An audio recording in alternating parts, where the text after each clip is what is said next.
Hey guys, ID here.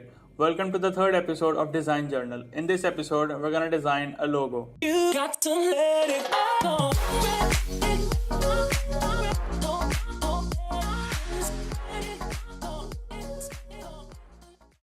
So I've signed up for a service called 30logos.com, and what it does is that they send you a design brief for 30 days.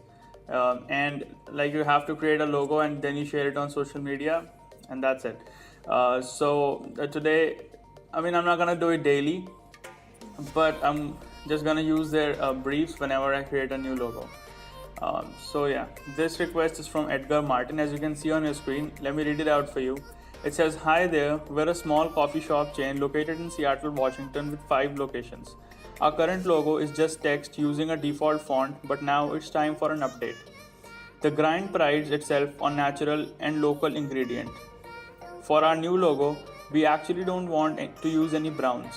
Okay, a point to note. So many coffee shops around here use brown and we'd like to stand out. Maybe oranges, green, other earth tones, etc. could work well. This logo will primarily be used on our store signs, menus, and on coffee cups and merchandise. The grind logo could be text-based or have an icon. We're open to either or both. We're open to using symbols that represent coffee, such as coffee bean, plant, grounds, coffee cup, etc. I'm attaching a few examples of logo we really dig for some inspiration. We like a somewhat clean look. Thanks, Edgar Martin, The Grind Coffee Shop. So, the important points to take out of this design brief are like basically they don't have a particular requirement for an icon or a text-based logo. They say that they're open to either or both, so we can use any of them. One thing that they do mention is like they don't want browns, because like literally all or most of the coffee shops use brown as their color, so they don't want brown. Okay, that's great. And then another thing is like they tell you like the logo will be used on our store signs, menus, coffee cups, and merchandise. So basically we have to design it so that it can fit on like a big, like a store sign, a big size on a store sign, and on a small size like on a coffee cup. And so yeah, that's what we do. So let's get into it. So I started off by putting the name of the company down on the artboard, which is The Grind. And after that, it's all about looking for ideas, experimenting, just like freehand drawing, and looking for something that can actually work and fits well with the requirement of the client and the brand. And so some ideas might work, some might not, and it's all about looking for something that could work. Like this G I drew with the cup and saucer, like it's good as a concept, but I don't think it will be a good logo. And so I kept on experimenting. I really thought something is cooking here, because it's a G and it's a coffee bean, and like when I put the rest of the letters like rough together, I could see a good logo in it. So yeah, I just started to finalize it and started off by drawing the G. Now there are multiple ways in which you can draw a single thing, and I was trying to find something the best way to do it. And it's all like this video is like a screen recording of the process that I was doing. The original length of this screen recording was 29 minutes. I sped it up to about 4.5 times, so basically 450%.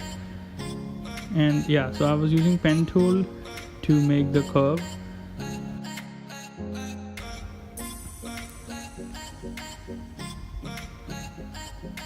And then finally this method was like worked out the best, at least for me.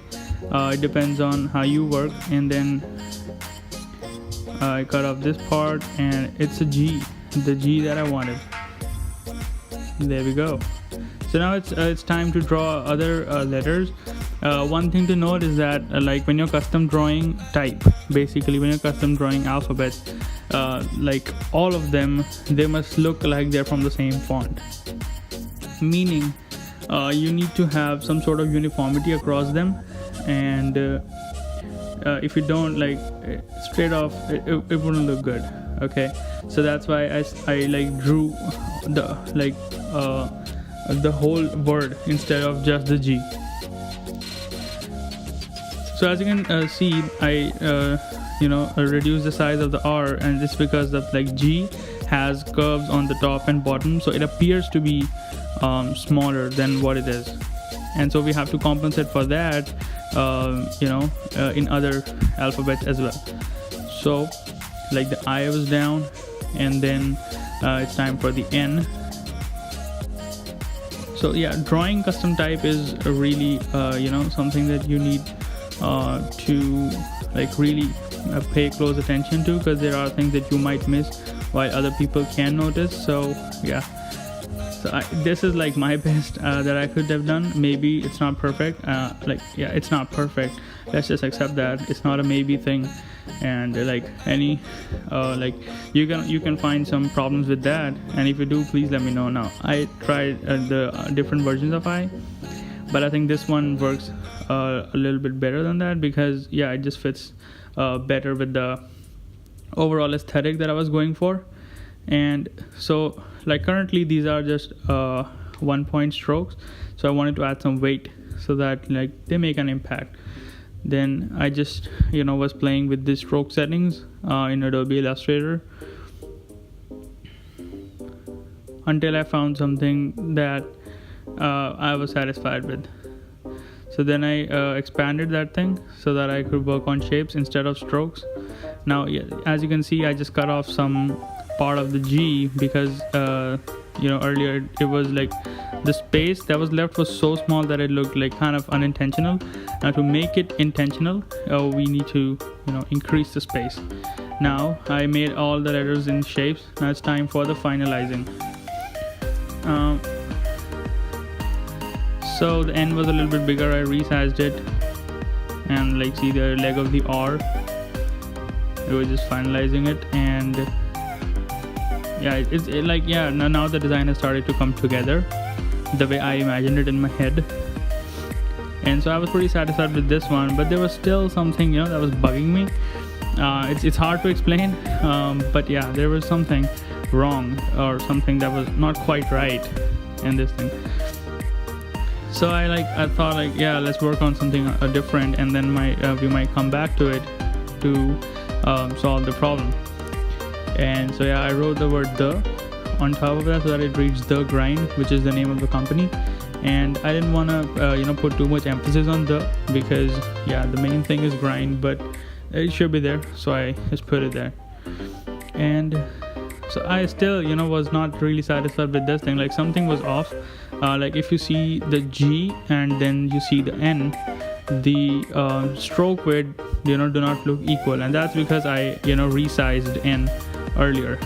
Like now that I'm doing voiceover, after I've done it, I know the mistake, but at that time it was I was experimenting, and this is a straight time lapse without any edits. And so I thought maybe there's a mistake with every single alphabet, so I sort of made them a little bit thicker, and then I tried replacing the R, if that makes any difference, but it just doesn't. So it was with just the N. The N was not feeling quite of the same font, like quite the same feel. The uniform feel that I was looking for, and was a standout. So I just replaced the N with the original N, like the one that I didn't resize, and then I just did that, just made it a little bit better to fit, and now it's like, damn, this is the thing I was going for.